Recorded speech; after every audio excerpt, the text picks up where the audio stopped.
Purrely leaps into action here as we get the chance to showcase what this deck can actually do. Alright, to the 30% of you that have not smashed the ever-living crap out of that subscribe button, smash it so you guys don't miss out on more awesome content. So we are going to be looking at the power of Purrely versus the power of Cached here. Now, disclaimer here, there is a different route of play that could have been taken, and I'll explain that when we reach that point, because it showcases some ideas and things that you can really consider here. And we're actually against Cached down here, opening up double Theosis in the crossout designator. And we've opened up the techiest of tech cards, the Volcanic Shell. This is starting to see play in the OCG, and you're going to see why this card is actually pretty solid here. Alright, standby phase, we're going to go ahead, activate Pretty Memory. We're going to discard a card and special summon a level 1 from our deck after both of us gain 1,000 life points. We'll get our free shell. We'll go ahead and grab our friend here to grab the Stray Purrely Street, standby. Alright, go ahead, Purrely my friend, reveal the 3. This card is so good, because this is the one that gives our monster the ability to draw cards during the opponent's standby phase. Alright, Volcanic Shell to pay 500. We'll grab our shell. So now we can do another discard for this. Alright, there's our Purrely. Go ahead and toggle. We're going to grab a Delicious Memory here. Go ahead and filter on back. Our Purrely friend, go ahead and load on up. Go ahead and Volcanic Shell. Pay another 5, grab our shell. All those free discard fodders. Go ahead and suck on up. Go ahead and discard to grab our other Purrely. Go ahead and get our Excavate 3. We're going to grab a free Pretty Memory here. Alright. Go ahead and suck on up and get our last discard. Go ahead and trigger our last effect. And we got to the Purrely Leap. Yes, perfect. Go ahead and attach. Go ahead and load up some more. And we're going to go ahead and manually overlay over here into the assembled Robin, actually. We are on a Purrely field here. Go ahead and set. We're going to go ahead and load on up. And we pass turn. So now, Plumperoo here now has some good draw power attached to it. So we're going to go ahead and trigger our Sleepy Memory and Sleepy Memory. We're going to go ahead and rank up via the leap here. And then we're going to go ahead and level on up our friend here so that we can go ahead and get our next setup here. Alright, go ahead and get our draw power up. Cached Theosis, we're going to go ahead and Robin that back. We're going to get Unicorn. We're going to go ahead and do our thing.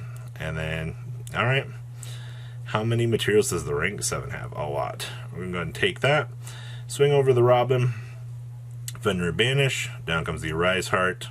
We're going to go ahead and banish. We lose 3, sure. They're going to make the manual Rise Heart.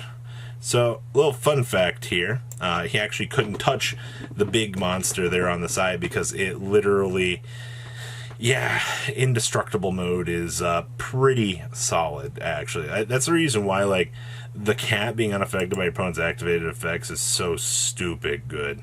Alright, so we proceed on into the next game here, and we opened up Volcanic Shell again. Like I said, the fact that this deck gets to just toggle through with Volcanic Shell and just do so much damage, it's actually kind of nuts. We're going to go ahead and actually manually do a Rise Heart so we can get our Banish 3 here. We have to birth on up here. We're going to Unicorn grab the Theosis. Go ahead, get Fenrir. Fenrir will toggle here. We're going to grab a Scareclaw. And we're going to manually make the Rise Heart and pass turn. I mean, was this a particularly strong play? I think that this was good enough. This makes sure that if our opponent sided in Lava Golems or Sphere modes, that we don't actually lose to those. And this is a play you will see quite a lot from this deck here. So we're going to go ahead and activate my friend Purrely. We're going to go ahead and reveal 3 good cards here. Our opponent actually has to manually roll here. We actually get our field spell here, which is actually pretty big. Down comes the Lily here. Alright, go ahead, grab our next Purrely. Alright, we're going to go ahead and attach our Feather Duster. Oh, that's stinky. Go ahead and grab the Pretty Memory. Get that shell back on in there. We're going to go ahead and field spell. Alright, so fun fact here.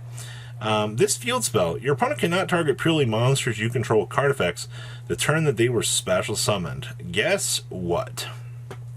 Can't touch it. It's literally indestructible, as we're going to say here. So we're just going to go ahead and suck on up. We're going to make our friend here. All right. There's the Feather Duster passing over.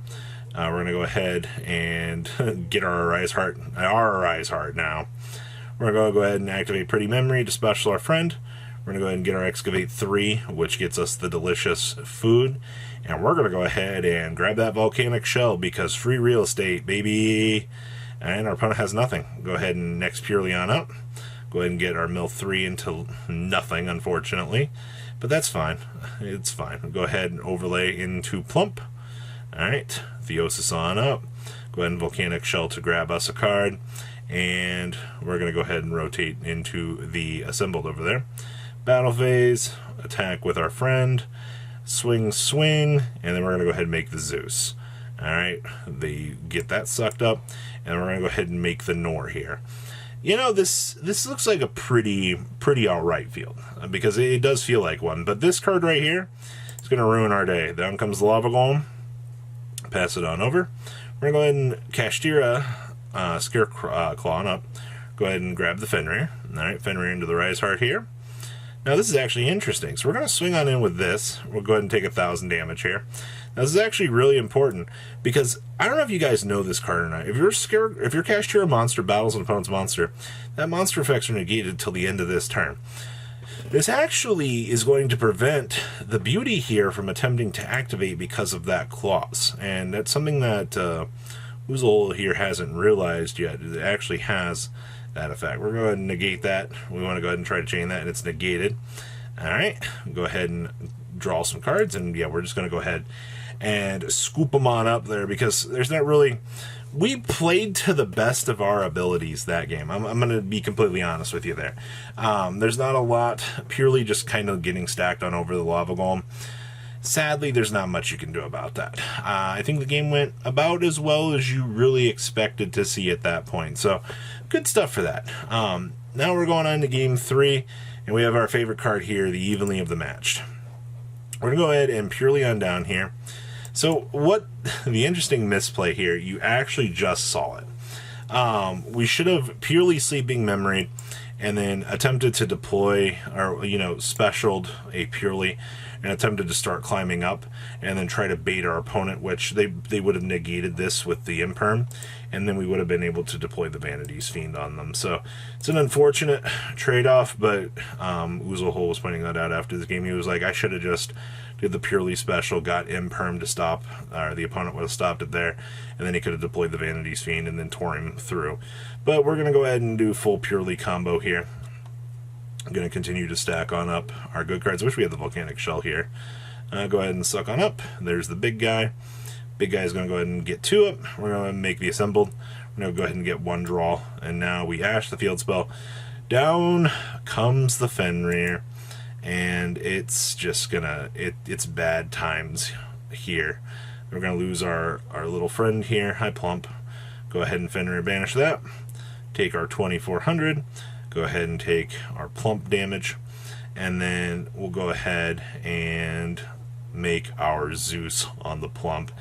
And unfortunately, there's nothing that you can do there. But hindsight is what it is. Making the Fiend after trying to get the opponent to bait the Purrely negate, I think would have been a good thing. You already would have seen that there would have been a possibility of that happening, but deploying the Fiend would have had the potential to actually get to the game state that you really want to see. But the point of this was we wanted to showcase Volcanic Shell. We wanted to see the overall, potential that you're getting out of this, and just as a generalized showcase of what you can really expect here out of Purrely. And Purrely's a pretty cool deck, man. The Indestructible Cat is a really big problem. Volcanic Shell just makes this deck an even better resource manager now. And that's honestly what this deck needed. This deck needed the ability to generate some heavier resources and the ability to basically, be able to fulfill the cost of all of these discard ones. And now you can actually do that and extend the fields a lot better now. And that's really what you want to see with a deck like this. So what do you guys think? Please, leave a comment down below. Tell me what you guys think. Is there anything cool that you're looking forward to here out of these cool ideas? And of course, I will see your beautiful faces back here later in the day, guys. Peace out. Patrons, thank you. Thank